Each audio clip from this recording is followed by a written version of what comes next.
Rachel's getting engaged.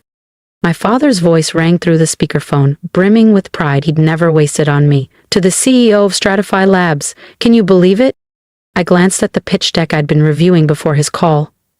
Stratify Labs, a mid-tier SaaS company drowning in operational losses and clinging to buzzwords like AI-led optimization to impress oblivious investors.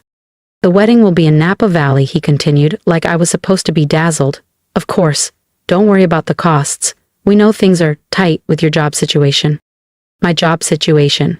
That was their delicate way of describing my decision to leave a Fortune 100 role 4 years ago to build my own tech advisory firm in Austin. They never quite got it, especially since I kept my ownership low profile, hiding behind shell entities and silent partnerships. I can handle it, Dad. There was a pause. Then came the inevitable sigh. Oh, Claire. When are you going to stop playing startup and do something real with your life? Rachel's the youngest director at Covexa Capital, and now a CEO fiancé. Meanwhile, you're freelancing. I looked around my downtown penthouse. Floor-to-ceiling windows, clean minimal decor, and the subtle satisfaction of knowing I'd outgrown their approval a long time ago. The engagement party felt more like a corporate merger announcement than a celebration. Vineyard lights twinkled across the hillside venue. Everything about it screamed curated wealth. And there she was, Rachel draped in silk, wearing a smug smile and a diamond that could fund a seed round. Claire, she greeted with thinly veiled surprise. Didn't expect you to show. You didn't even RSVP. Plans cleared up, I said simply, sipping my champagne. Her eyes traveled to my outfit. Oh, I thought you'd wear something more you, she smirked. It is me, just understated. Let me introduce you to Thomas, she beamed, grabbing the arm of a tall man approaching in a navy suit. Thomas Grayson, my fiancé, CEO of Stratify Labs. He extended his hand. Ah, Claire, Rachel's sister. She said you do some kind of tech advising? Something like that. Rachel giggled. Yeah, she helps out with startups and such. Thomas was just talking about his company's new funding round. I smiled. Yes, I've heard. Valuation adjustments, Series B stretch. Must be exciting. Thomas blinked. Wait. How do you... I cut in smoothly. My firm was one of the principal reviewers on your acquisition bid. You'll see our name on the paperwork, under Cascade Holdings. We finalized the deal yesterday. His face dropped. Rachel looked between us, confused. Wait, what do you mean? I said, draining the last of my glass. I own controlling interests in Stratify Labs. Congratulations, sis. Looks like you're marrying up. And with that I turned toward the vineyard lights, leaving Rachel speechless and Thomas frozen, hands still half raised. That job, indeed. I took a slow sip of champagne, letting the bubbles disguise the grin tugging at my lips. There would be no expansion, not under Thomas's leadership anyway. Claire never really understood business, Rachel said to the couple beside her. She's more small scale, tech projects and things. If only she knew. While she was busy curating her Pinterest-perfect wedding, I had been orchestrating the acquisition of her fiancé's crumbling company. Stratify Labs had been circling the drain for months, and Cascade Holdings, my firm, had been preparing to step in. Actually, I said smoothly, I'd love to hear more about these expansion plans.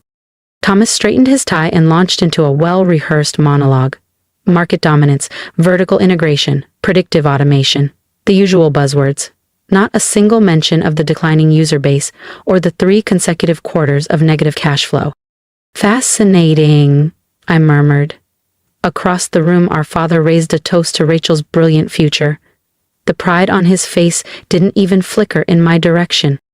Isn't it? Rachel chimed, clearly oblivious. Thomas says I'm a natural for the board. After the wedding, I'll be helping with strategic oversight. Of course she would. He needed her family's social connections he thought still flowed through my father. What he didn't know was that most of those connections had quietly migrated to me. The evening wore on in a haze of imported wine, forced laughter, and polished toasts. Every few minutes, someone would approach Rachel to gush over her brilliant match while offering me that faint smile reserved for underachievers and black sheep. Near the bar, my father leaned in. I could still get you placed, he said, voice low. Covexa, maybe, or a partner firm, something with structure, something real. I glanced at the messages on my phone, 2 CEOs, 3 VPs, and a private equity director asking when I'd have time to review their decks. I'm exactly where I want to be, Dad. He frowned. You could have been like Rachel. I almost laughed. Rachel, who didn't even realize the board she was about to join would be chaired by her sister. Rachel, who would be introduced to Cascade's new executive leadership during the wedding reception she thought would be the crowning jewel of her year. As I moved toward the exit, Rachel caught up with me. Claire, I've been thinking, she said, slipping her arm into mine. After the honeymoon, maybe I can help you get something more secure. At Stratify, maybe an analyst role to start? I looked at her, really looked. Flawless makeup, designer heels, carefully choreographed joy. She had no idea what was coming. I smiled. Thanks, Rachel. I'll think about it. Because in just a few weeks, when she stood at the altar and toasted her future, she'd also be unknowingly celebrating mine. She just didn't know I'd be the one signing her CEO's next paycheck. Thanks, Rachel, I said softly, but I think I'll stick with what I have. Driving back through the quiet streets of Austin in my modest hybrid SUV, deliberately chosen to keep appearances low, I let a small smile rise to my lips. Let them think I was stuck. Let them whisper about the sister who never quite measured up. Let them pity me. For now. Back in my penthouse, I poured a glass of Cabernet and settled into my office, where floor-to-ceiling windows bathed the room in amber twilight. I opened my laptop, composed a brief message to my board, and hit send. Proceed with the Stratify acquisition. Timeline, 3 weeks. Target date. Wedding day? Sometimes the best revenge isn't loud. It's quiet. It's calculated. It's watching them believe they've won, until the moment you prove they were never even playing the same game. And Rachel's wedding would be that moment. I picked up my phone. Send me all recent meeting logs from Thomas Grayson, I texted my assistant. And prep legal for announcement protocol. Everything was in motion. I just had to wait.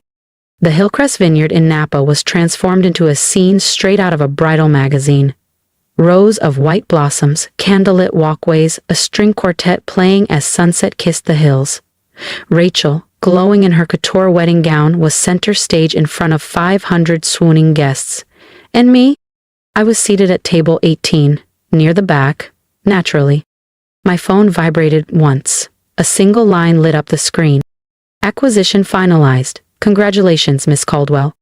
I took a breath, lifted my champagne flute, and waited. Near the head table, Thomas stood and tapped his glass. Ladies and gentlemen, he began, his voice smooth and practiced. Thank you for being here on the most important day of my life. He took Rachel's hand. Today, I not only gain a wife, I gain a partner in every sense. I'm thrilled to announce that Rachel will officially join Stratify Labs as our new Chief Marketing Officer. Applause echoed through the vineyard. My father looked like he might burst from pride. My mother dabbed her eyes with a silk handkerchief. Rachel, beaming, stepped forward. I'm so excited to take on this role, she said, her voice poised. And under our leadership, I know Stratify will soar to new heights. I glanced at my watch. 2 minutes to market close. Then, right on schedule, buzz. I read the headline in real time. Cascade Holdings acquires Stratify Labs in $250 M deal. CEO and chair revealed, Claire Caldwell. As if orchestrated, Thomas's phone rang. His expression shifted mid-sentence. He stepped away to answer it, his brow furrowing as he listened. Rachel looked confused. Thomas? But he was already walking faster, clutching his phone. Guests looked around. I sat back, sipping champagne, watching the scene unfold like the final act of a silent play. And Rachel? Still standing there, thinking this was her spotlight. She had no idea the lights had already shifted. They were on me now. Confusion, shock, disbelief. Thomas ended the call, his hands trembling slightly. Rachel leaned in, concerned. Thomas? What's wrong? His voice cracked. Stratify, it's been acquired. by Cascade Holdings. He blinked in disbelief. They bought controlling interest? But that deal wasn't. It was, I interrupted, stepping forward. My heels clicked against the marble as the entire ballroom slowly turned toward me. Finalized 20 minutes ago, just as the market closed. The music faded to a hush. Rachel looked from me to Thomas, her eyes darting like she couldn't process what was happening. How do you even know that? Thomas demanded, still gripping his phone. I reached into my clutch and pulled out the card I rarely used. The real one. Claire Caldwell, founder and CEO. Cascade Holdings. Rachel's face lost all its warmth as her makeup, flawless until now, cracked under the strain of disbelief. No, she whispered. You're lying. You work at some little consulting place, some back-eshin tech gig? That little firm, I said evenly, was Cascade. I built it quietly while you were busy mocking my career and collecting titles for prestige. I turned to Thomas, and as of this morning, you'll find a resignation letter in your inbox. It's already been processed and accepted by the board. A ripple of whispers surged through the room. Someone gasped. My mother dropped her champagne glass. My father looked like he'd been struck across the face. You can't do this, Rachel shrieked, her voice cracking as she clutched her gown like it could anchor her to the reality she'd imagined. This is my wedding. My moment. I tilted my head. Actually, I can. And that CMO role you were so excited about? The board has some concerns, nepotism being one of them. We'll be moving in a different direction. Thomas slumped into his chair, his polished image unraveling as quickly as his career. I took another sip of champagne. Those expansion strategies you pitched at the engagement party? I said lightly. They're what convinced me Stratify needed a change in leadership. You handed me your weak points on a silver platter. Rachel stormed over, grabbing my arm, her bridal manicure digging in. Why would you do this? She hissed, her voice raw. I gently peeled her fingers off. Remember last Christmas, when you told everyone not to expect much from me because my job was pathetic, that it was probably a temp gig? You all laughed. I met her eyes. Well, consider this my wedding gift, a lesson in humility. From the edge of the room, my father finally spoke. Claire, all this time, you were building an empire? I finished for him, my voice calm. Yes, and in that moment, surrounded by stunned silence and shattered egos, I didn't just reclaim my place in the family. I redefined it. While you were lamenting my wasted potential, I said evenly, I was building Cascade Holdings into one of the most powerful private equity firms in the country. We closed over $50 million, 0 cents in revenue last year alone. My mother swayed slightly, gripping the back of a chair for support. The apartment, the clothes, the car, they were choices, I continued, straightening the collar of my minimalist black dress. I didn't need to perform success, I just needed to be ready when the moment was right. And what better moment than my dear sister's wedding? The ballroom was chaos now. Guests murmured and stared, fingers racing across their phones. A quick search of Cascade Holdings revealed exactly who I was.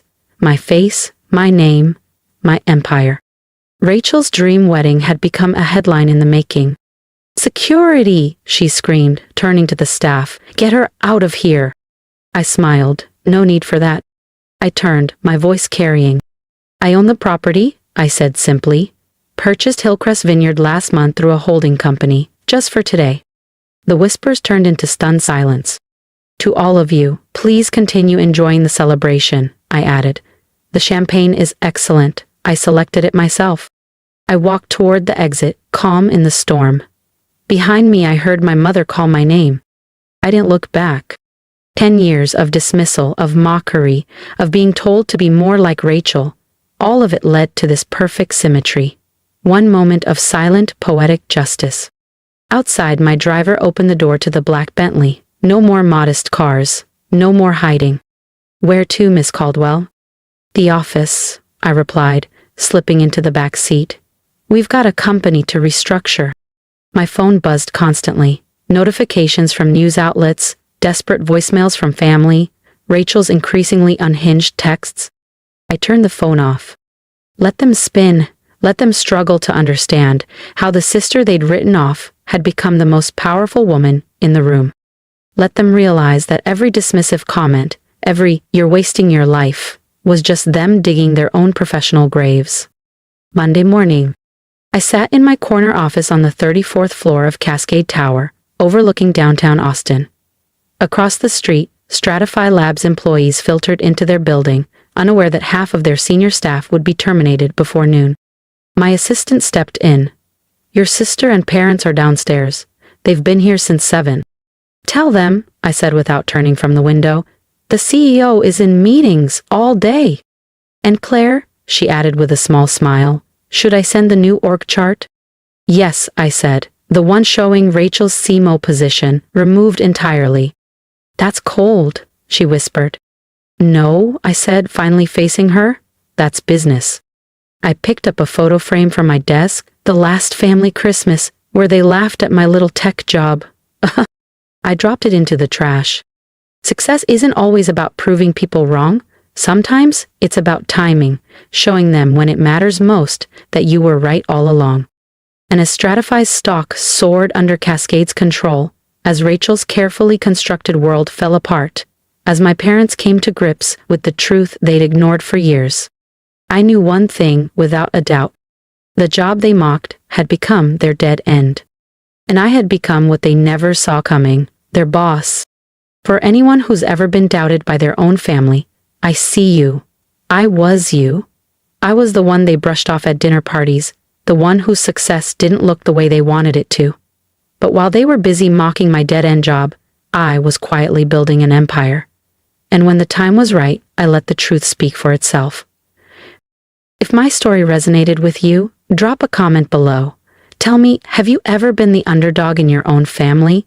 Have you ever chosen the quiet path, the one no one understood? I want to hear your story. Your words could be the spark someone else needs to keep going. And if you're still in that chapter where they don't believe in you, don't worry. You don't need their belief to succeed, you just need your own.